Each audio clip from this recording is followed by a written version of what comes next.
জন্য জল গরম করেছি, চাউমিনগুলো দিয়ে দেব।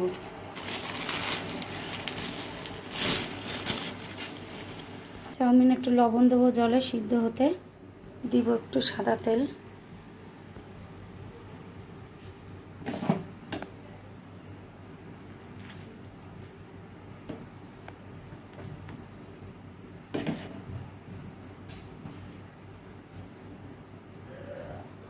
এটা সিদ্ধ হয়ে গেছে, জল ঝরিয়ে নেব। এরকম সুন্দর সিদ্ধ হয়ে গেছে।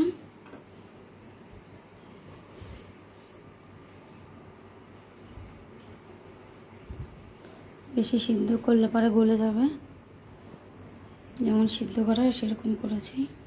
কড়াই গরম হয়ে গেছে, ডিম ভেজে নেব। ডিমটা ফেটিয়ে নেব। বেশি ডিম নেই আজকে, ডিম শেষ হয়ে গেছে, তাই একটা ডিমই ছিল, ওটাই দিলাম।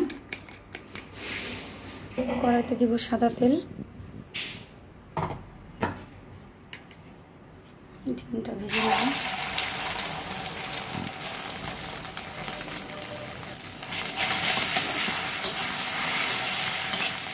সেই যে ছোটোবেলায় মা টিফিন করে দিত আলু দিয়ে আর চাউমিন দিয়ে, আলু ভাজা দিয়ে, ডিম ভাজা দিয়ে, আজও সেই স্বাদ কিন্তু অন্যরকমই একটা টেস্ট মুখে লেগে আসছে তার। এখন যতই ভালো করে বানাই তবুও মনে হয় ওই টেস্টটা আর পাই না। ডিমগুলো ভাজা হয়ে গেছে, নামিয়ে নেব। আগেই আলু ভাজা করেছিলাম বাড়িতে খাওয়ার জন্য, ডালের সাথে ওই আলু ভাজাটাই আছে, ওটাই দিয়ে দেবো। এক্সট্রা করে আর ভাজলাম না। কড়াইতে তেল আছে, আর একটু দিয়ে দিলাম। গরম হয়ে গেছে তেল, পেঁয়াজগুলো দিয়ে দেবো। লঙ্কার দিব না, একটু গোলমরিচের গুঁড়া দিব, বাচ্চারা খাবে তো তার জন্য।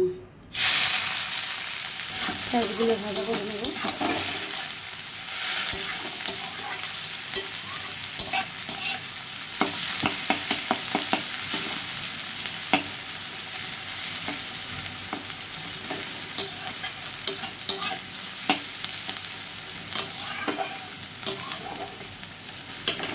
একটু লবণ দিয়ে দেবো, অল্পই দেবো, যেহেতু চাউমিন আর ডিমে আছে অল্প পরিমাণ দিব। অল্প হলুদ,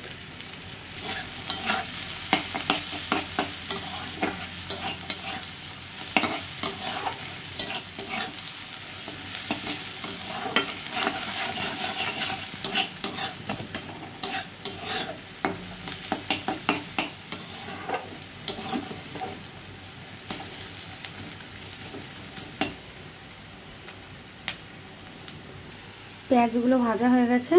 এবারে ভেজে রাখা আলু আর ডিমগুলো দিয়ে দিব। একটু ভালো করে নাড়িয়ে নেব।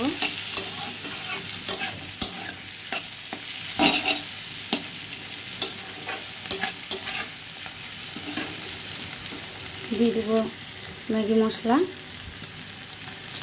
অল্প দিব আর অল্পটা পরে দিব।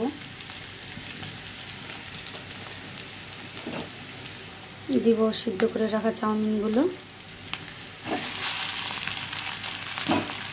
তো চাউমিনগুলো দিয়ে সুন্দর করে নাড়িয়ে নাড়িয়ে ভাজবো।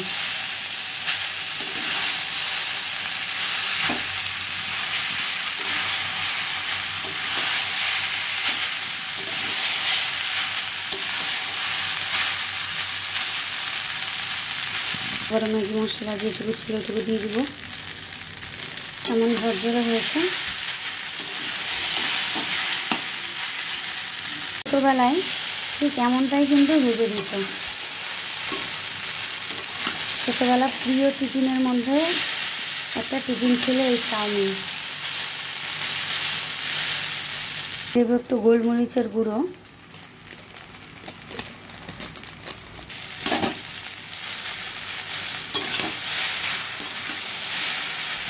হয়ে গেছে চাউমিন, এবার দিয়ে দেবো।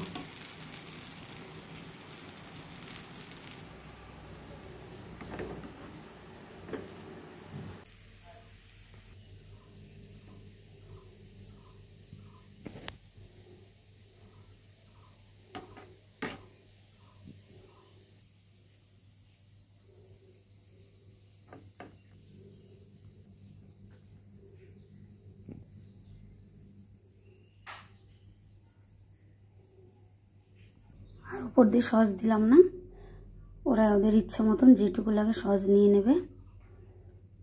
তৈরি হয়ে গেছে আমার চাউমিন একদম ঘরোয়া পদ্ধতিতে।